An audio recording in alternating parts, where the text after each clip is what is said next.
All right. She is a cruel mistress. Okay, let's look at the day. An inside bar, really. So it's any man's game. I still think we're taking out that 50%. That's what I'm looking for, son. I thought it had me today into the afternoon, but nope. Looks like it's pulling back. So, oh, you know what? Subscribe, hit the bell, hit the like, and yeah, what more could I ask? But today we got a little bit of momentum. We had a nice trade. I want to show you that trade that we took. See if I can find it. Actually, I think I left the trend line in. Oh yeah, there it is. So I was looking at the 30-second bar, and there she is. So we have this downward movement, and then you could see this little uptrend, right? This little reverse micro trend in this downward movement. That's usually a continuation. So I put that trend bar there,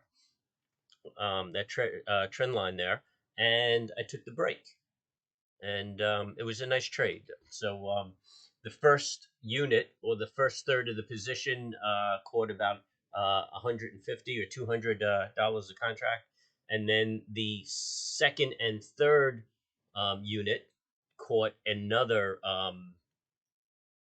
500 a contract. So it was a quick $1,200 trade. And then you could see again, I wasn't really watching it. Here's another reverse micro trend. And if you just put a trend line over there, boom, you could have caught that dramatic drop. This is actually textbook. This move, this uh, reverse micro trend, and then the dramatic drop. So, I mean, my eye caught this happening, but this one is just classic, man. But I got knocked out.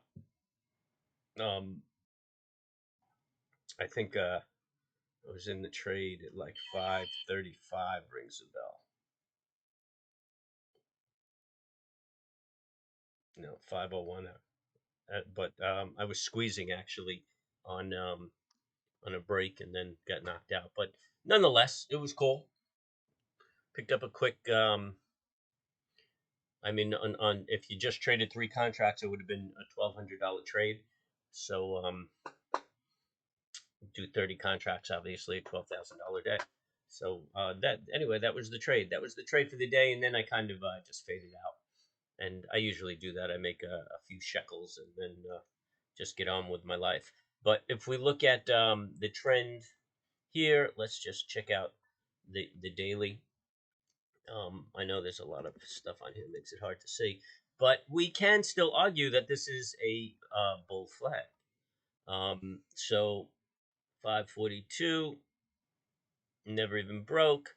So tomorrow, if we break 45.21.86, boom, then we could call this a bull flag, and we're making that move. And we got a gap here. I feel the market's getting heavy, and yeah, I think we're going to come down. I think we're going to take out. We might even go as low as the 61%. If we stop making new lows, then we got a problem. I mean, that puts us in a bear market. But I'm thinking that we take out that 50% turnaround and then challenge those highs for the next week or two. Although Putin's in the way, and he might be frightening everybody out of the market. But we'll see. We'll see. We'll see if that Frenchie can straighten Putin's ass out. Marconi come in and be the hero. So anyway, that's about it. And the interesting thing is, well, you know what? I mean, they rose, but they're trading off. Looking, this looks like a weak pattern. I think we're going to come down, spike up, give it another test of the high, and then drop back down. And yeah, I wouldn't be surprised if we see 1775 on it. Yep, that's good. Good radio, huh? Me yawning on the air. All right. So anyway, that's it. Check me out tomorrow morning for the morning market. We'll see what the futures are doing in relation to the SPX. Um, my bias is bearish, but I don't think that there's a lot of supporting evidence for it. So I'm really not So that's my personal bias.